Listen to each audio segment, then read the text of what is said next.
இன்றைக்கி நம்ம வீடியோவில் ஸ்ராவண மாதம் ஸ்பெஷல் வெல்லம் உளுந்து வடையை எப்படி பண்ணுறதுன்னு காமிக்க போகிறோங்க. பொதுவாக இந்த ரெசிபி பண்ணுறப்போ அந்த வடையில் அந்த பாக்கு வந்து உறிஞ்சாமல் இருக்கிற ப்ராப்ளம்லாம் இருக்கும். அதெல்லாம் இல்லாமல் ஃபுல் டிப்ஸுடன் வீடியோவை செஞ்சுருக்கேன். ஸ்கிப் பண்ணாமல் பாருங்கள். ஹாய் ஃப்ரெண்ட்ஸ், என் பேர் Aadhya. Welcome to our channel Aadhya recipes and vlogs. இப்போ தான் முதல் தடவை நம்ம சேனலை பார்க்குறீங்களா? அப்போ கண்டிப்பாக மிஸ் பண்ணாமல் சப்ஸ்கிரைப் பண்ணிக்கோங்க. இந்த ரெசிபி வந்து ரொம்ப ஈஸியாக பண்ணிடலாம். எப்படி பண்ணுறதுன்னு காமிச்சிடுறேங்க. இந்த வெல்லம் உளுந்து வடைக்காக ஒரு பவுலை எடுத்துட்டு ஒரு கப் அளவுக்கு உளுந்தை சேர்த்துக்கலாம். இதை வந்து ஒரு 2 வாட்டி நல்லா வாஷ் பண்ணிவிட்டு தண்ணியை ஊற்றிட்டு ஒரு 2 மணி நேரம் இல்லைனா 3 மணி நேரம் உங்களுக்கு டைம் இருந்தால் ஓவர் நைட் கூட ஊற வச்சுக்கலாம். நான் வந்து இங்கே ஒரு 3 மணி நேரம் ஊற வச்சேங்க. திருப்பியும் ஒரு வாட்டி நல்லா வாஷ் பண்ணிக்கலாம். ஒரு 3 ஹவர்ஸ்க்கு அப்புறம் வாஷ் பண்ணிவிட்டு தண்ணியை கொட்டிட்டு கொஞ்சம் தண்ணியை ஊற்றிட்டு பக்கத்தில் இருக்கட்டும். இப்போ இன்னொரு கிண்ணத்து மேலே இந்த மாதிரி ஜல்லடையை வச்சுக்கிட்டு ஊற வச்ச இந்த உளுந்தை வந்து அந்த தண்ணியோடு எல்லாமே இந்த ஜல்லடைக்கு மாற்றிக்கலாம். இந்த மாதிரி விட்டுருங்க. ஒரு 2 நிமிஷம் விட்டிங்கன்னா இதுலேருந்து தண்ணி எல்லாம் கூட செப்பரேட் ஆகிடும். இப்போ இந்த உளுந்தை பக்கத்தில் இருக்கட்டும். ஒரு மிக்சர் ஜார் எடுத்துகிட்டு நம்ம ஊற வச்சுட்டு இந்த உளுந்தை எல்லாத்தையுமே இந்த மிக்சர் ஜாருக்கு சேர்த்துக்கலாங்க. சேர்த்துட்டு ஒரு வாட்டி இந்த மாதிரி மிக்ஸ் பண்ணிக்கின்னு இதில் கொஞ்சம் சால்ட்டை சேர்த்துக்கலாம். ஒரு 1/2 ஸ்பூன் அளவுக்கு சால்ட்டை சேர்த்துக்கலாங்க.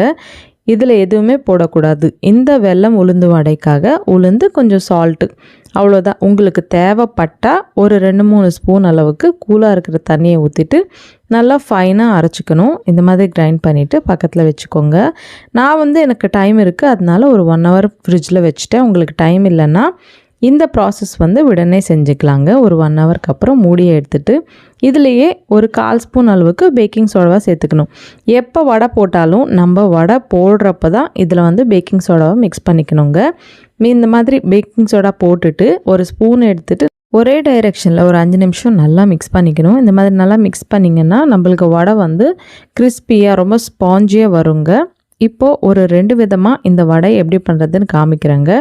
கையை வந்து தண்ணியில் நனைச்சிட்டு இந்த மாதிரி வீடியோவில் காமிக்கிற மாதிரி கையாலேயே வடை வந்து செஞ்சுக்கலாம். இல்லை இந்த மாதிரி செஞ்சால் எண்ணெய் வந்து பட்டுடும்னு பிகினர்ஸாக இருந்தால் அவங்களுக்கு வந்து இந்த மாதிரி நம்ம டீ வடிகட்டுறது இருக்கும்ல, அதை எடுத்துகிட்டு பின்னாடி தண்ணியால் இந்த மாதிரி நனைச்சி கொஞ்சம் இந்த மாவை எடுத்துகிட்டு வீடியோவில் காமிக்கிற மாதிரி பண்ணிக்கலாங்க. இந்த ப்ராசஸ் வந்து எண்ணெயில் போடும்போது நம்ம கையில் கூட எண்ணெயே படாது. பிகினர்ஸாக இருந்தால் இந்த டிப் யூஸ் பண்ணுங்கள். இப்போ எண்ணெய் வந்து வச்சுக்கலாம் லோ ஃப்ளேம்லேயே. இது சூடாகிறதுக்குள்ளே நம்மளுக்கு பாக்கு வந்து ரெடி பண்ணிக்கலாங்க. இதுக்காக ஒரு பவுலை எடுத்துகிட்டு 2 கப் அளவுக்கு வெல்லத்தை சேர்த்துக்கலாம். 1 கப் உளுந்துக்கு இந்த மெஷர்மெண்ட் கரெக்டாக இருக்கும். இதுலேயே 1/2 கப் அளவுக்கு தண்ணியை சேர்த்துட்டு ஸ்டவ் மேலே வச்சிடலாங்க. மீடியம் ஃப்ளேம்லேயே இந்த வெல்லம் எல்லாம் கரையிற வரைக்கும் நல்லா இந்த மாதிரி கொதிக்க விடுங்க. இந்த வெல்லம் கரைஞ்சதுக்கப்புறம் இன்னொரு பவுலில் இது வந்து வடிகட்டிக்கணும். இந்த மாதிரி வெல்லத்தை எப்பயுமே வடிகட்டிக்கினா இதில் இருக்கிற ஏதாவது டஸ்ட் இருந்தால் போயிடுங்க.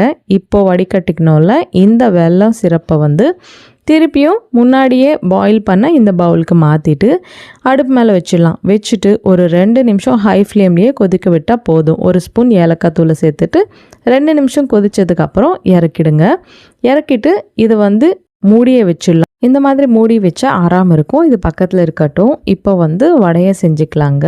நான் முன்னாடியே காமிச்ச 2 ப்ராசஸில் உங்களுக்கு எது கரெக்டாக இருக்கோ அதை வந்து நீங்கள் பண்ணிக்கலாம்.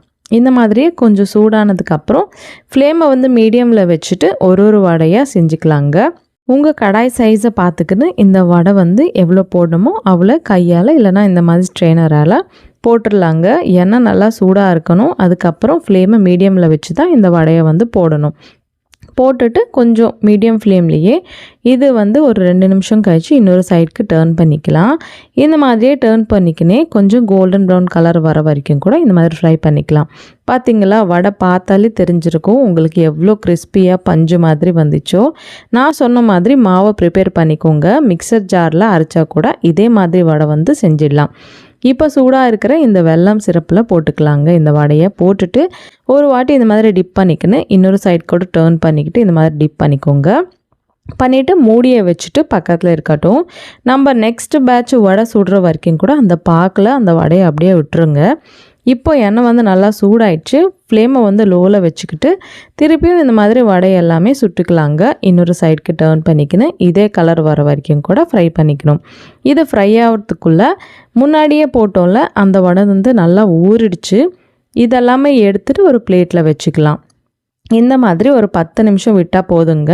இந்த சிரப் வந்து நல்லா அப்சார்ப் பண்ணிக்கும். அது கூடவே நம்ம இந்த வடையை போடும்போது அந்த சிரப் கண்டிப்பாக சூடாக தான் இருக்கணும். ரொம்ப சூடாக தேவையில்லை, கொஞ்சம் லைட் சூடாக இருந்தால் போதும். உங்களுக்கு அந்த பாக்கு வந்து ஆறிடுச்சுன்னா திருப்பியுமே சூடு பண்ணிக்கிட்டு அதுக்கப்புறமே இந்த வடையை வந்து போட்டுக்கணும். இதே மாதிரியே எல்லா வடையுமே ப்ரிப்பேர் பண்ணிக்கலாங்க. ப்ரிப்பேர் பண்ணிவிட்டு எடுத்துகிட்டு ஒரு பிளேட்டில் வச்சுக்கலாம். அவ்வளோதாங்க, ஸ்ராவண மாதம் ஸ்பெஷல் பிரசாதம். நாங்கள் வந்து பெல்லம் காரலு அப்படின்னு சொல்லுவோம். ரொம்ப டேஸ்டியாக இருக்குங்க சாப்பிட்றதுக்கு. கண்டிப்பாக இந்த ப்ராசஸில் இந்த வெல்லம் உளுந்து வடையை நீங்களும் ட்ரை பண்ணிவிட்டு எப்படி இருந்தது எனக்கு கமெண்ட்டில் சொல்லுங்கள். இந்த வீடியோ உங்களுக்கு பிடிச்சிருக்குன்னு நம்புகிறேன். பிடிச்சா கண்டிப்பாக லைக் பண்ணுங்கள். உங்கள் ஃப்ரெண்ட்ஸ் அண்ட் ஃபேமிலி கூட இந்த வீடியோவை ஷேர் பண்ணுங்கள். இன்னும் நம்ம சேனலில் ஸ்வீட் ரெசிபீஸ், பிரசாதம் ரெசிபீஸ் எல்லாமே நிறைய இருக்குது. அதோட லிங்க்ஸ் எல்லாமே இந்த வீடியோ டிஸ்கிரிப்ஷனில் கொடுக்குறேன். கண்டிப்பாக பார்த்து உங்களுக்கு எது பிடிச்சதோ அதை ட்ரை பண்ணிவிட்டு எனக்கு கமெண்ட்டில் சொல்லுங்கள். இந்த மாதிரி நிறைய ரெசிபீஸ் பார்க்கணுன்னா கண்டிப்பாக மிஸ் பண்ணாமல் சப்ஸ்கிரைப் பண்ணிக்கோங்க. இன்னொரு சூப்பரான ரெசிபியுடன் மறுபடியும் உங்களை சந்திக்கிறேன். அது வரைக்கும் சைனிங் ஆஃப் உங்கள் ஆத்யா. பாய் பாய்.